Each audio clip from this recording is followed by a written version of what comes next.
Hi, welcome to The Early Escape, the podcast for dreamers, doers, and anyone who's ever felt the weight of the Sunday scaries or the call for something more. I'm your host, Iramis, a certified life and travel coach. And every week we dive into real conversations about navigating burnout, planning early retirement, a career change, life reinvention, and what it really takes to step into your next chapter. Whether you're craving freedom, fulfillment, or just a break from the ordinary, this space is for you. It's time to challenge the script, rethink what's possible, and start building a life that actually feels like yours. Let's explore your next phase together. Today we're going to be talking about the moment when you look around and when you've climbed that ladder, it feels like there's nowhere else to go. Then you get to the top and you're wondering, is this everything I wanted? Is this what I've been working for? Is this what I have been striving for? Is this the sleepless nights, the 80-hour weeks, the getting home too late to cook dinner and instead ordering takeout? Ooh. Then you get there and you're going, is this it? Is this really it? It's a tough topic. Let's get into it. Last week, I had the privilege of speaking in front of my peers and my colleagues. The topic was geared toward professional growth, leadership, and the change in career titles. The conversation was inspiring, and it left me with a great personal sense of accomplishment. The post conversations were the eye-opening ones. And interesting enough, the question that came up the most that folks wanted help with was, how do I know if what I am doing today is what I want to do for the rest of my life? That is a tough question. And I have to say, I didn't have an answer. Because every person is going to go through the situation and it's going to happen at different stages of your life. The most important thing and advice that I gave everyone is if you're feeling like that, then it's time to do a little bit of homework. We'll talk about the homework part in a little bit. If you are sensing that this is happening to you right now, I want to talk about two stages of recognition that could help you discover if this is something that's going to happen to you, is happening to you, or maybe it happened in the past and you forced yourself to struggle through it. There's going to be two major signs. One of them is going to be emotional, and the other one is going to be psychological. The emotional one is how we started off this podcast. It's the Sunday scaries. Is it Sunday and you start to panic because the work week is about to start? You don't know what you're going to do next. You don't know what you're going to wear, what you're going to have for breakfast. Are you going to eat lunch? You're going to bring it with you? You're going to take it out? All those things are decisions that you have to make. But look deep inside.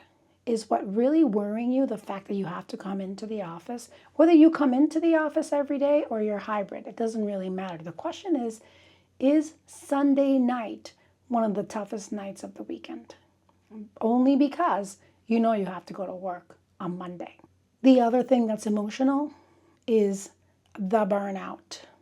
Yeah, the one we've been talking about for the past 5, 6, 7 years. But really has been coming into more attention over the past 4 to 5 years. The burnout. The burnout that can't be fixed by the weekend.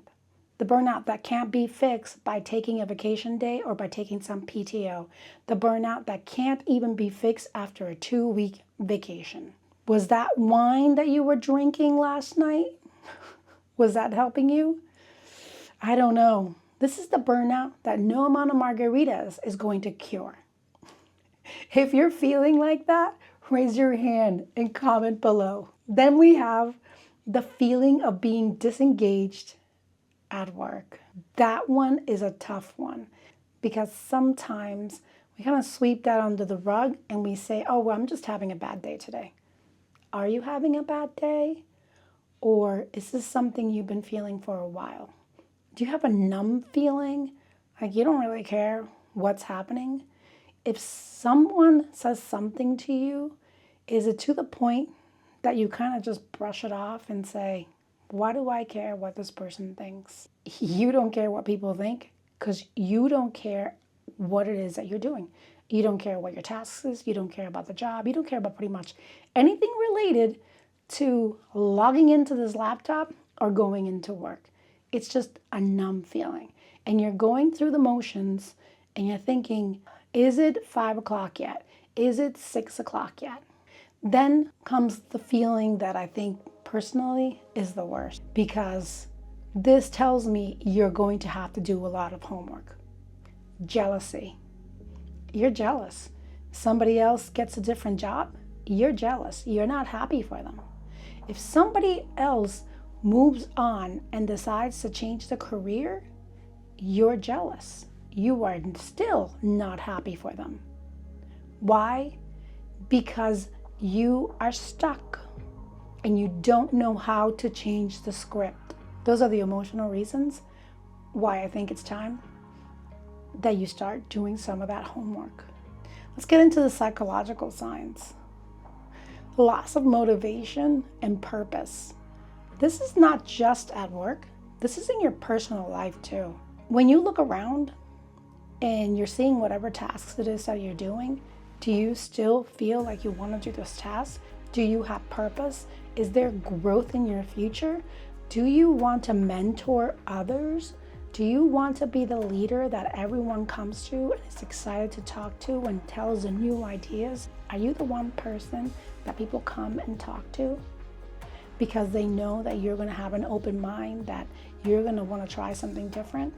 If you are the last person that people are coming to, that means you are disengaged.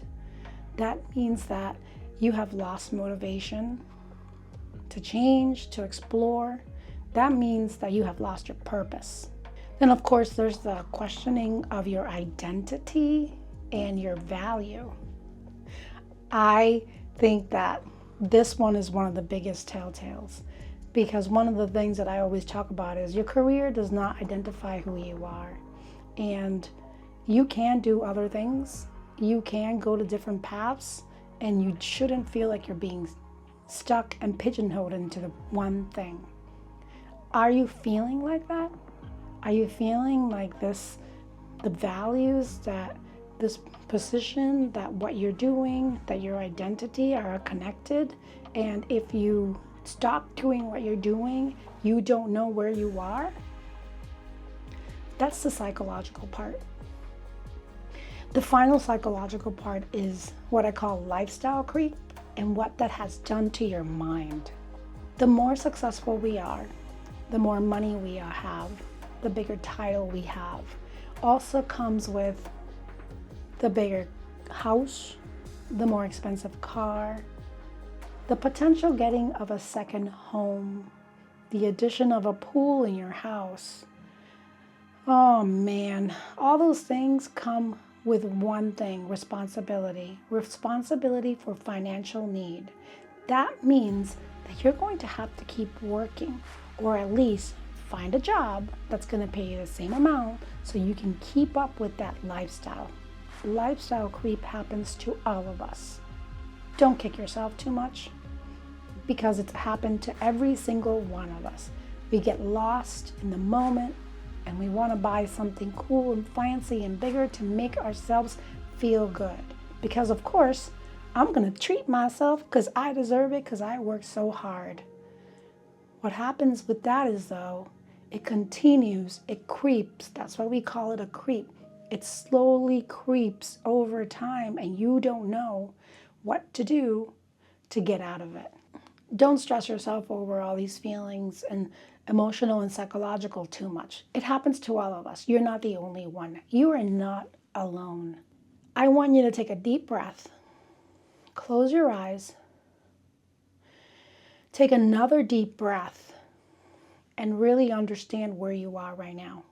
Because if you're having both the emotional and the psychological feelings, then keep listening, because I have a story to tell you.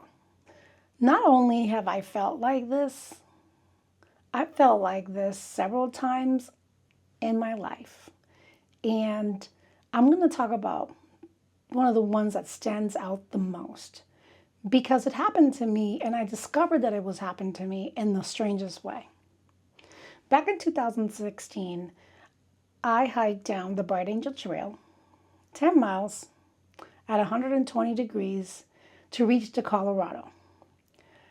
I was a mile into the earth in what we all call the Grand Canyon. When I got to the bottom, I put on some water shoes and jumped into a raft, and whitewater raft, 100 miles. And at the end of this journey, I was at a beach where a helicopter picked us up, and we went to a ranch, and we took the first shower that I have had in 7 days. That part was exciting, but what happened during the trip was really eye-opening. And I think this is important to share, because I was one of those people that was working 60, 70 hours a week. I was really proud of my career, and that's what I wanted to do. I love it. I mean, I still love my career, and then I loved it even more. And I knew what I wanted. I had a purpose. I identified with the fact that I was an interior designer, and I absolutely loved it. And I had been doing it at that point for 16, 18 years of my life. When we say we're working 50, 60, sometimes 80 hours a week, the thing that we all have connected to ourselves now is the cell phone and email. And we're making ourselves constantly available to our clients, to our staff, to our bosses, and to our industry, really to the network. And we are what I call on almost 100% of the time. I think I sleep thinking about networking and BD events. So when I signed up for 7 days in the Grand Canyon, there was one thing that I knew that was going to happen, but I didn't know that what was really going to happen mentally and emotionally. My cell phone did not work at the bottom of the Grand Canyon. Did I mention that we were 1 mile into the earth? The Grand Canyon is a mile deep, and that's where we were. And my cell phone did not work. The cell phone basically became a paperweight. I turned off the cell phone, I put it in the bottom of my waterproof bag, and I didn't see that cell phone again until 7 days later. What proceeded to happen over the 7 days was the most eye-opening experience that I had. It's interesting that I had this experience that related to my career at the bottom of the Grand Canyon. What happened was that for the first 3 days, I could not relax. I was in one of the more beautiful places in the world, whitewater rafting and hiking and sleeping under the stars. I was at the bottom of the Grand Canyon and I could not relax. I could barely sleep. Why? Because I was thinking about my phone. I was thinking about my emails. I was thinking about the projects, meetings that I was missing. I was thinking about my clients, the staff, the employees, my boss. Oh my God. I didn't even know what to do. 3 days, I felt so wound up. Oh my God, like the world was going to end. I'm an interior designer. I don't kill people. I am not a doctor. These projects were moving on without me. And I think that was partially the problem, because I was feeling, do they need me? So for 3 days, all I did was think about what could go wrong, what question I hadn't answered, what email I was missing. You name it, that's what was happening. Something strange happened on day 4. Something interesting happened at one of the waterfalls, Dufendorf to be exact. Our 8-person inflatable raft capsized, and we all went underneath, and we were stuck below the water for several minutes without being able to breathe. Finally, we all popped out and swam, and everything was great.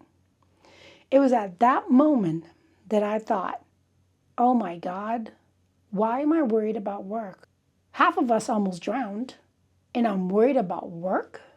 It was an eye-opening moment.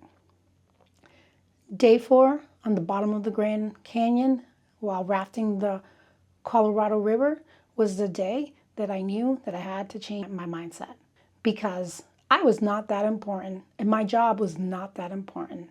But you know what was more important? My family, my friends, the people that I was with, my spouse. I was more important. I needed to take care of me before I took care of anyone else. And I finally relaxed. On day 7, we all jumped into a helicopter and came out of the Grand Canyon, took a shower.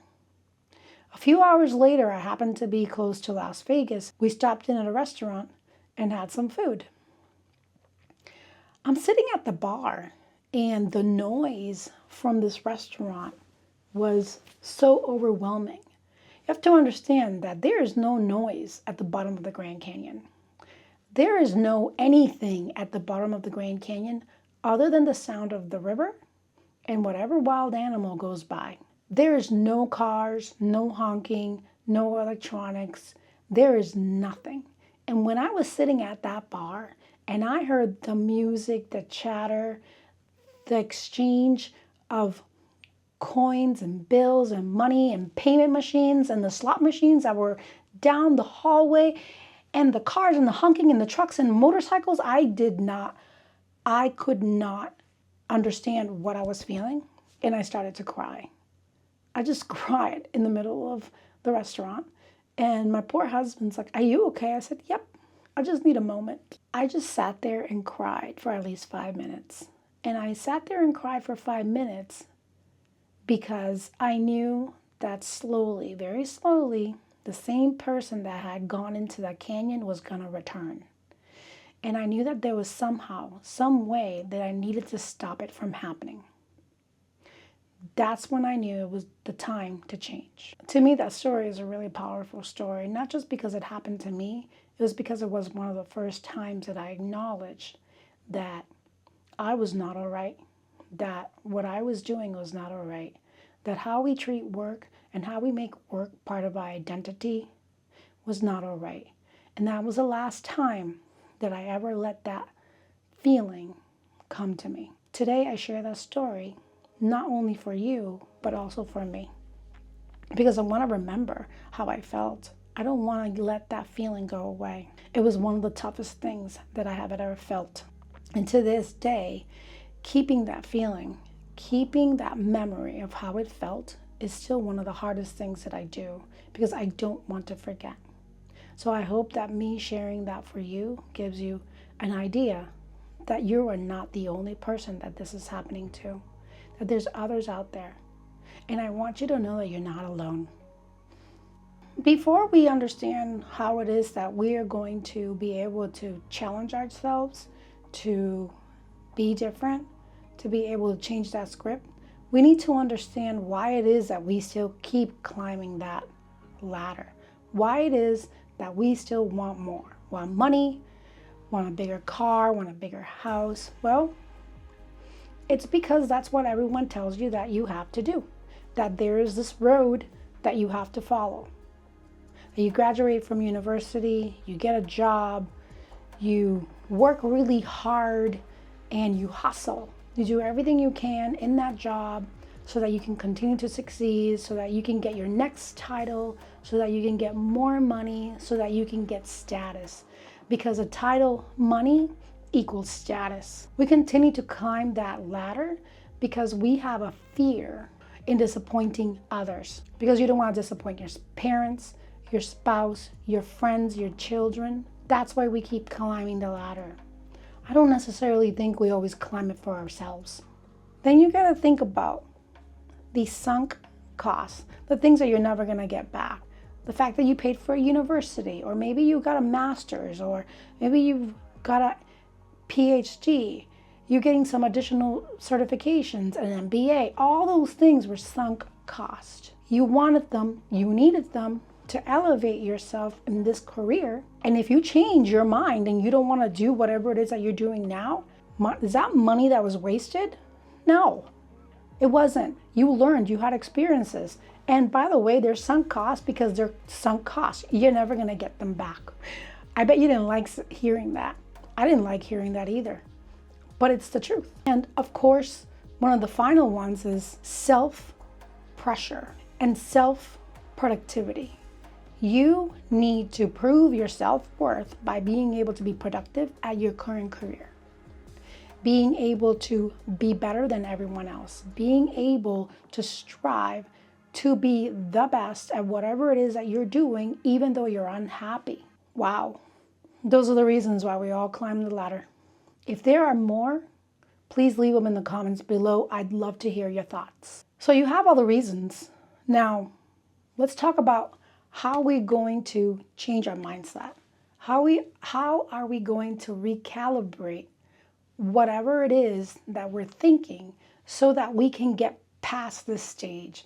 Because if you're here right now, it means you are wanting to get past this stage. You are wanting to make a change, and you don't want to be stuck in whatever it is that you're doing right now. I'm here to tell you, you do have options, and you are not alone. So how do you recalibrate? Well, the easiest thing is to do the homework. And by homework, I mean journaling.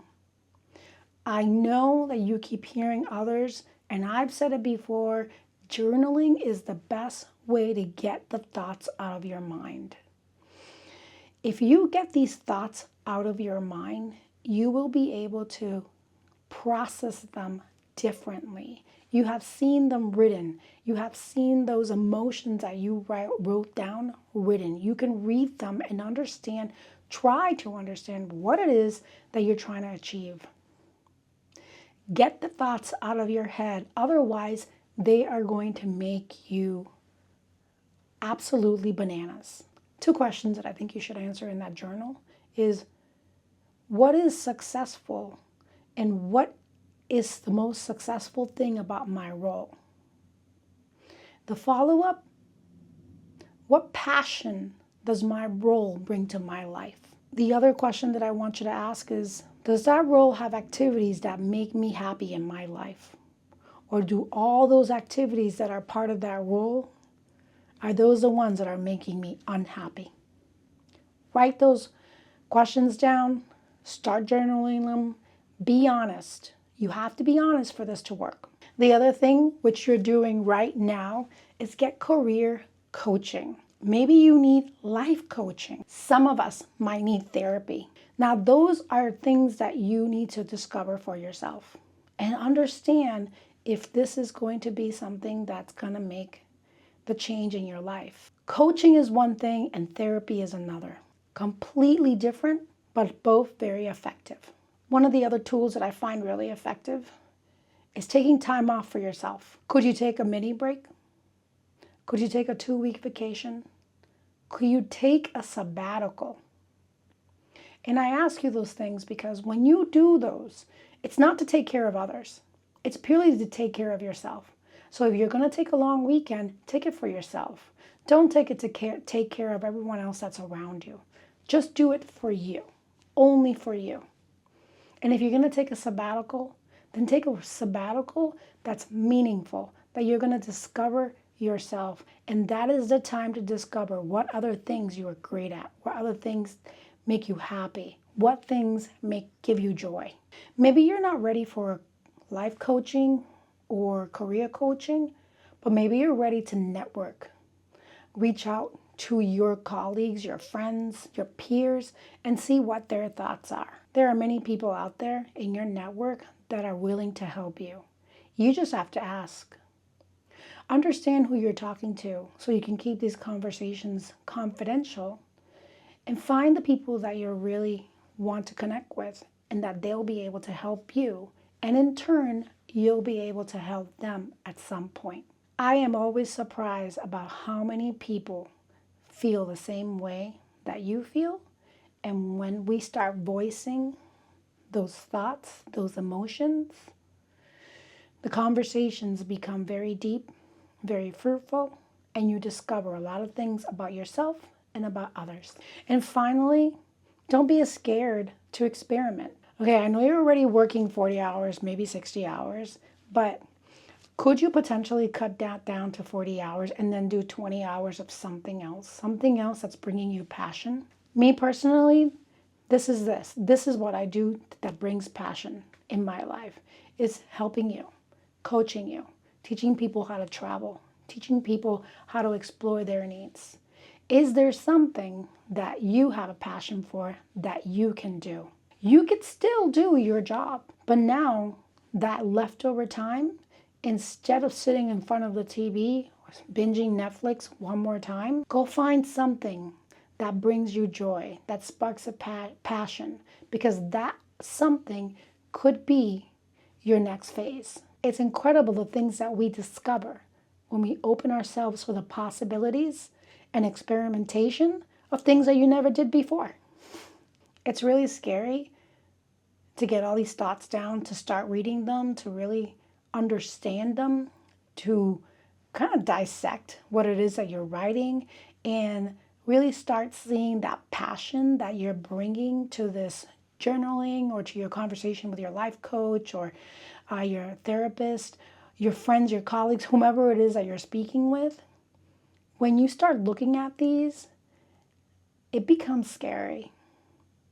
And the fear is not necessarily of the unknown. The fear is that you're going to stop being who you were. The fear is that people are going to see you as failure because all of a sudden you're going in a different direction. To me, that's not fear. And to me, that's not failure. If you have fear, you are alive. You know you're doing something different. You know you're about to change your life. Fear is not failure, and failure does not mean it's the end of your career. It means that you are brave enough to say, I want something more. I want something different. I am going to stand up for myself right now and say, this has to change. I will change and I will succeed. Give yourself grace. Give yourself grace for as long as you need, because this is going to be a long journey. You could have been working in this career for 10 years, 25 years, 30 years. It took you a long time to get there. Whatever change you're going to make, you're not going to be perfect at it over the next year, 2 years, even 5. But at least you started. Because if you start looking back after 5 years that you've been miserable and you haven't started, that's on you. If you don't want another minute of another day to go by with that same feeling that you have every Sunday night, then make the change now.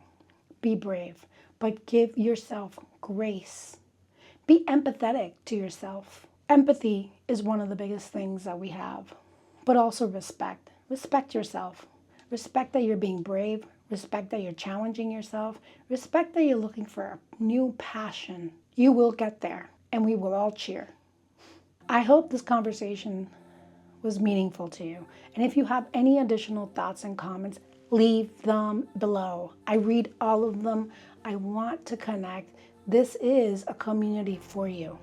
Thanks for joining me on The Early Escape. I hope today's conversation sparked something real for you. If you're feeling the pull towards change, whether it's a new career, lifestyle shift, or that dream trip you keep putting off, you're not alone.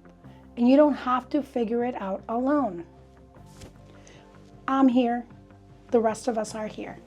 Be sure to subscribe, leave a review, and share this episode with someone who's looking for their own early escape. And if you're interested in working together on life or travel coaching, then head over to our website, iramisandjerry.com. You can also find us on our Instagram handle, iramisandjerry. We offer 30-minute discovery sessions at free of charge. We can have an open conversation about what you're looking for your own early escape. Remember, you're not alone. Take a deep breath, trust the pull, and keep moving to your own early escape.